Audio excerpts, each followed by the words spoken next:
బీర్పేటలో భర్త చేతిలో అతి దారుణంగా హత్యకు గురైన మాధవి కేసులో పోలీసులు కీలక ఆధారాలు సేకరించారు. గురుమూర్తి తన భార్య మాధవిపై అనుమానంతో ఆమెను దారుణంగా హత్య చేశాడు. బాడీని ఉడకబెట్టి ఆ తర్వాత పొడిగా మార్చి చెరువులో పడేశాడు. ఈ కేసులో దర్యాప్తు ముమ్మరం చేసిన క్లూస్ టీం నిన్న 3 గంటల పాటు గురుమూర్తి ఇంట్లో సోదాలు నిర్వహించింది.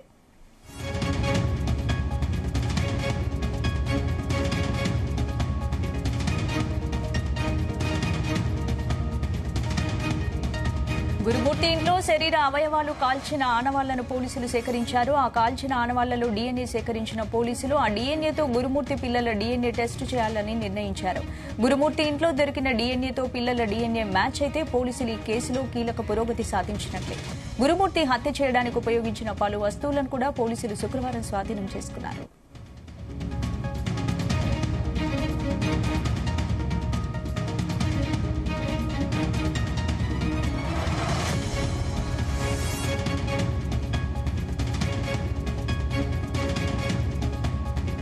గురుమూర్తి ఇంట్లో ఇన్ఫ్రారెడ్ ద్వారా పోలీసులు రక్తపు మరకలను గుర్తించారు. గురుమూర్తి పిల్లలను కూడా పోలీసులు విచారించారు.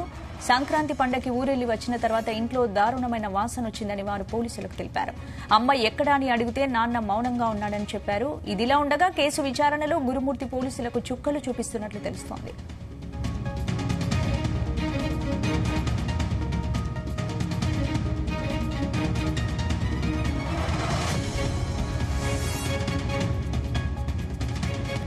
భార్యను చంపిన విధానంపై గురుమూర్తి 2-3 వర్షన్స్ చెబుతుండటంతో పొంతనలేని సమాధానాలతో పోలీసులు తలలు పట్టుకుంటున్నారు. వివాహేతర సంబంధానికి అడ్డుగా వస్తుందని భావించి భార్యను గురుమూర్తి చంపినట్లుగా దర్యాప్తులో ప్రాథమికంగా పోలీసులు గుర్తించారు. హత్య అనంతరం ఇంట్లోని బాత్రూంలోనే మాధవి మృతదేహాన్ని కత్తితో ముక్కలు ముక్కలుగా చేసి కనిపించకుండా గురుమూర్తి 10 సార్లు కడిగినట్లు పోలీసులు గుర్తించారు.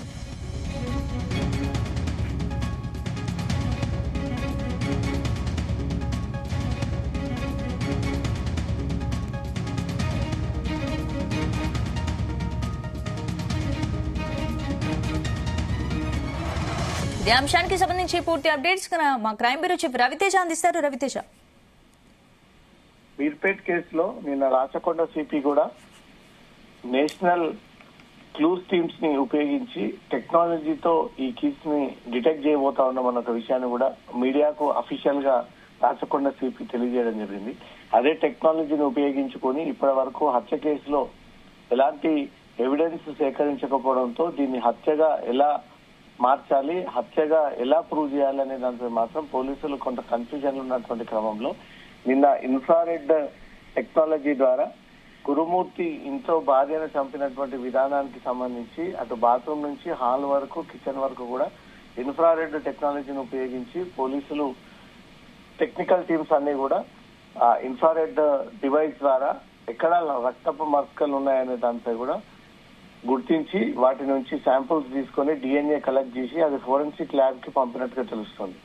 ఈ రోజు గురుమూర్తికి సంబంధించిన పిల్లల్ని సైతం బ్లడ్ శాంపుల్స్ తీసుకొని ఈ తల్లి దగ్గర దొరికినటువంటి డిఎన్ఏ టెస్ట్, వారి దగ్గర నుంచి తీసుకున్నటువంటి బ్లడ్ శాంపుల్స్ ఈ రెండు మ్యాచ్ అయినట్టయితే తన తల్లి మాధవి చనిపోయినట్టుగా పోలీసులు ధృవీకరణకు వచ్చి దాన్ని హత్య చేశాడు గురుమూర్తి అంటూ కూడా డిఎన్ఏ రిపోర్ట్ ఆధారంగా ఇంట్లో బ్లడ్ స్టెయిన్స్ దొరికాయి, బ్లడ్ మార్క్స్ ఉన్నాయి, ఇది తన భార్యదే, తన భార్య చాలా రోజులుగా కనిపించట్లేదు అంటూ కూడా వారు ఇచ్చినటువంటి ఫిర్యాదు పైన ఇంట్లో సర్చ్ చేయగా రక్తపు మరకలు భార్య మాధవి కనిపించాయంటూ కూడా ఆ రిపోర్ట్ ఆధారంగా నిందితుడి పైన మర్డర్ కేసు కిందికి కన్వర్ట్ చేసి మర్డర్ కేసులో నిందితుడిని రిమాండ్ చేసేటువంటి అవకాశం ఉంది.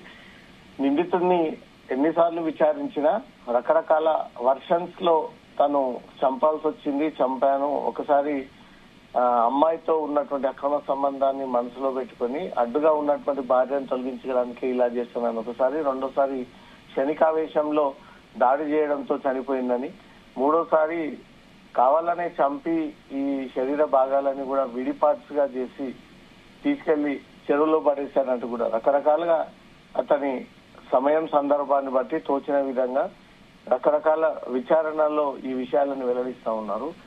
ఎన్నిసార్లు అడిగినా చంపాడనే చెప్తా ఉన్నారు కానీ చంపిన దానికన్నా ఆలవాళ్ళు లేకపోవడంతో మాత్రం పోలీసులు ఇన్ని రోజుల పాటు ఇబ్బందులు ఎదుర్కొన్నారు. ఈ టెక్నాలజీని ఉపయోగించుకొని ఇన్ఫ్రారెడ్ ద్వారా దొరికినటువంటి డిఎన్ఏ శాంపుల్స్ ని ఇప్పటికే కలెక్ట్ చేసి ఫోరెన్సిక్ ల్యాబ్ కి పంపారు. ల్యాబ్ నుంచి వచ్చేటువంటి రిపోర్ట్ ని బట్టి ఇక్కడ వీరి కుటుంబ సభ్యుల యొక్క బ్లడ్ శాంపిల్స్ కూడా తీసుకొని దాంట్లో ఈ రెండు మ్యాచ్ అయినట్టయితే తన భార్య మాధవి అంటూ మాత్రం పోలీసులు ఈ రోజు ఒక ఫైనల్ కంక్లూడింగ్ వచ్చేటువంటి అవకాశం ఉంది. త్వరలో నిందితుడిని మీడియా ముందు ప్రవేశపెట్టి ఈ బయట ప్రచారం జరుగుతున్నటువంటి ఈ కేసుకు సంబంధించి ఇతర మహిళలను దగ్గర చేసుకోవడం కోసమే అడ్డుగా ఉన్నటువంటి భార్యని చంపడానికి వచ్చారా, లేదా క్షణికావేశంలో జరిగారా, లేదా కావాలనే మనసులో కుట్ర పెట్టుకొని ఎప్పటి నుంచో భార్యను అంతమందించాలనే ఒక ప్లానింగ్ లో ఉన్నారనే దాంట్లో కూడా ఈ వివరాలన్నీ కూడా త్వరలో మీడియా సమావేశాన్ని నిర్వహించి పోలీసులు మీడియా ముందు అన్ని వివరాలను కూడా క్లారిటీ ఇవ్వనున్నారు. స్పందన. Right, thank you Raviteja.